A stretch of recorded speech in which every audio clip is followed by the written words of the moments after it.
Assalamualaikum warahmatullahi wabarakatuh. Om Swastiastu, Namo Buddhaya, Salam Kebajikan, Rahayu, Salam Sejahtera, Salam Pancasila. Kepada yang terhormat, Bapak Purbojati selaku dosen pengampu mata kuliah Pendidikan Pancasila dan teman-temanku yang saya cintai dan saya banggakan. Sebelum itu, saya akan memperkenalkan diri saya yang terlebih dahulu.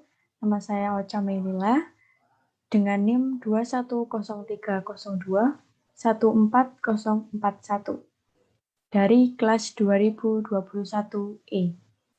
Pada kesempatan kali ini saya akan menyampaikan materi tentang Pancasila dalam sejarah perjuangan bangsa Indonesia. Yang pertama yaitu masa awal kehidupan. Peradaban awal manusia purba di Indonesia dibagi dalam dua zaman, yaitu zaman batu yang terdiri dari batu tua Paleotikum, batu tengah Mesolitikum, batu muda Neolitikum, batu besar Megalitikum. Zaman logam yaitu tembaga, perunggu, dan besi. Tim MKU Pendidikan Pancasila 2014, halaman 29, Al-Ansori, M. Junaidi 2007, halaman 8-11. Berdasarkan temuan artefak dan fosil manusia yang beragam, mulai dari Pithecanthropus erectus, Homo wajakensis, dan Homo sapiens sebagai manusia terakhir modern yang menjelaskan bahwa nilai-nilai kehidupan sudah mengacu kepada nilai selanjutnya menjadi indikator nilai Pancasila. Pada zaman batu tua, alat-alat dibuat dari batu kasar yang tidak diasah dan dihaluskan. Hal tersebut seperti kapak genggam. Kehidupan masyarakat pada zaman batu tua masih sangat sederhana. Kebutuhan untuk memenuhi kebutuhan hidupnya yaitu dengan bergantung pada alam. Untuk kebudayaan batu tengah, alat-alat masih sama dengan batu tua, yaitu kasar dan tidak diasah. Alat-alat yang dihasilkan pada zaman ini yaitu kapak genggam dan sejenis cuper. Pada zaman batu muda, Neolitikum, alat-alat masih dibuat alat yang dibuat itu sudah diasah atau dihaluskan. Selain itu, pembuatan sudah mulai memperhatikan nilai seni. Pada zaman batu besar Megalitikum, banyak bangunan yang dibuat dari batu-batu yang besar. Bangunan pada zaman batu besar ini antara lain adalah menhir, dolmen, punden, berondak, peti kubur, kubur batu, dan arca-arca. Al-Ansori, M. Junaidi, 2007, halaman 10. Zaman tembaga, zaman ketika manusia masih menggunakan tembaga sebagai alat untuk kebutuhan hidupnya. Begitupun dengan zaman perunggu dan besi. Zaman perunggu, manusia itu alatnya masih menggunakan perunggu seperti kapak corong dan nekara dan buku. Zaman besi, yaitu manusia itu membuat alat dengan meleburkan biji besinya kemudian dituangkan ke dalam sebuah cetakan. Nilai religi, kehidupan religi manusia di awal ini tampak pada masa Neolitikum. Keyakinan di luar manusia ini menjelaskan bahwa waktu itu sudah mengenal adanya pemujaan, animisme dan dinamisme. Kedua, nilai kemanusiaan nampak pada perilaku penghargaan terhadap anggota masyarakatnya, seperti pemujaan atau ritual upacara penguburan.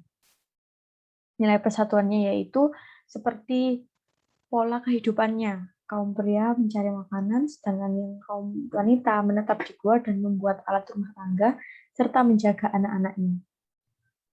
Nilai demokratis atau musyawarah.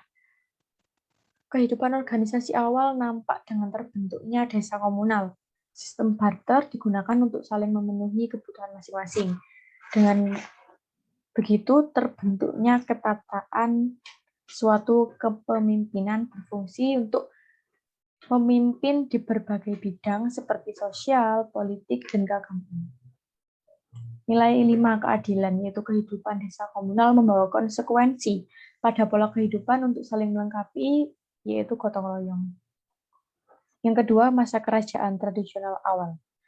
Perjalanan sejarah bangsa Indonesia mulai berkembang ketika masuknya pengaruh asing yang ke Indonesia, yaitu dipengaruhi oleh posisi Indonesia yang sangat strategis. Indonesia itu berada di jalur perdagangan zaman kuno antara India dan Cina. Nilai-nilai Pancasila dalam masa kerajaan tradisional awal yang pertama yaitu nilai religi. Ditemukannya patung Buddha dari Perunggu di Jember dan Sulawesi Selatan. 2 yaitu kemanusiaan. Nilai ini dibuktikan dengan tidak adanya sistem kasta di Indonesia. Yang ketiga persatuan yaitu nampak ketika perpaduan budaya ini berkembang di bidang politik. Sebagai kerajaan awal Hindu, menjadi salah satu bukti fisik yang masih dapat dibaca pada prasasti 7 buah yupa. Nilai demokratis yaitu adanya sistem kerajaan atau pimpinan berdasarkan primus inter pares, pembagian kerja dan beberapa menteri kerajaan dan dewan raja. Yang kelima yaitu nilai keadilan. Pada masa Raja Purnawarman dari Jawa Barat melalui Prastugu berisi berita tentang pembuatan saluran air. Tim MKU Pendidikan Pancasila 2014, halaman 40-41. Yang ketiga yaitu masa kerajaan nasional.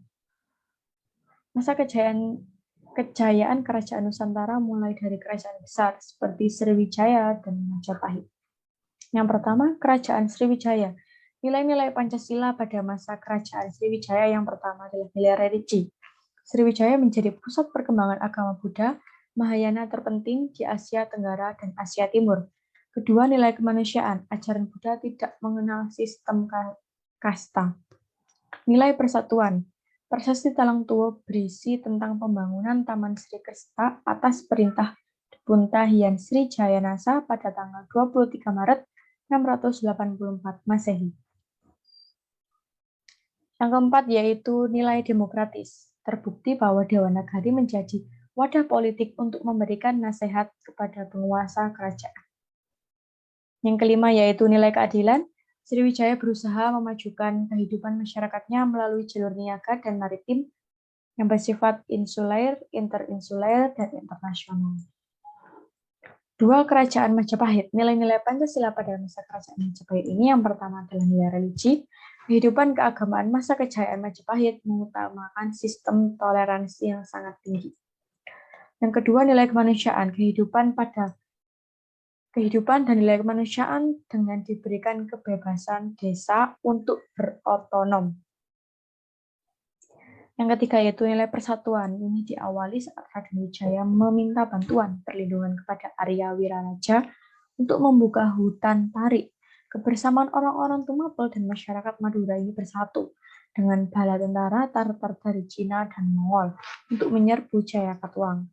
Yang keempat yaitu nilai demokratis. Struktur pemerintahan Majapahit dikelompokkan ke dalam 4 badan, yaitu Raja dan Kerabat Raja, Dewan Penasehat Raja, Dewan Menteri, dan para gubernur provinsi. 5. Nilai keadilan. Upaya keadilan dan kesejahteraan sosial mulai dibangun melalui pengembangan ekonomi berbasis pertanian dan perdagangan. TMKUPP UNESA 2014 53-54. Yang keempat yaitu masa pergerakan nasional Indonesia. Yang pertama, nilai-nilai Pancasila pada bentuk penyelenggaraan pendidikan pada masa kolonial. Yang pertama yaitu nilai religi agama, salah satu bagian perekat dari wujud perjuangan bangsa Indonesia untuk mewujudkan kemerdekaan melalui penanaman konsep jihad dan tugas manusia sebagai umat beragama untuk terus belajar. Tim MKU Pendidikan Pancasila UNESA 2014 halaman 70. 2. Nilai kemanusiaan. Keanekaragaman budaya dalam satu kesatuan pemerintahan berdaulat, yaitu Bhinneka Tunggal Ika Tanhana Makwa yang mengandung pengertian walaupun berbeda tetap satu. Ketiga yaitu nilai persatuan. Kesadaran akan pentingnya rasa persatuan bangsa Indonesia dimulai dengan membangun wadah organisasi yang berskala nasional. Yang keempat yaitu nilai demokratis. Kongres Rakyat Indonesia bulan Desember 1939 menetapkan untuk memilih bendera Persatuan Indonesia Merah Putih, lagu Indonesia Raya, bahasa persatuan adalah bahasa Indonesia. Yang kelima yaitu nilai keadilan. Surabaya 11 Juli 1929 mencanangkan jiwa kesatuan yang merata seluruh perwakilan suku-suku di Indonesia. Tim MKU Pendidikan Pancasila UNESA 2014 halaman 74. Yang kedua, nilai-nilai Pancasila pada masa pergerakan nasional Indonesia. Yang pertama adalah nilai religi. Keragaman agama yang dianut masyarakat Indonesia semakin banyak. Hal ini karena adanya pertambahan pengaruh agama baru dari bangsa asing. Yang kedua yaitu nilai kemanusiaan. Adanya jaringan perdagangan Indonesia yang membuka peluang untuk berinteraksi sosial dengan beraneka ragam suku bangsa. Yang ketiga yaitu nilai persatuan. Bentuk sikap patriotisme bangsa Indonesia yang mulai terlihat pada bentuk perlawanan lokal di berbagai wilayah di Indonesia. Yang keempat adalah nilai keadilan. Perkembangan yang didasarkan atas politik kesejahteraan serta politik asosiasi menimbulkan golongan intelektual yang penuh dengan kesadaran akan nilai keadilan di masyarakat. Tim MKU Pendidikan Pancasila 2014 halaman 60-63. Sedikit yang bisa saya sampaikan pada materi kali ini, kurang lebihnya saya mohon maaf. Saya akhiri. Wassalamualaikum warahmatullahi wabarakatuh.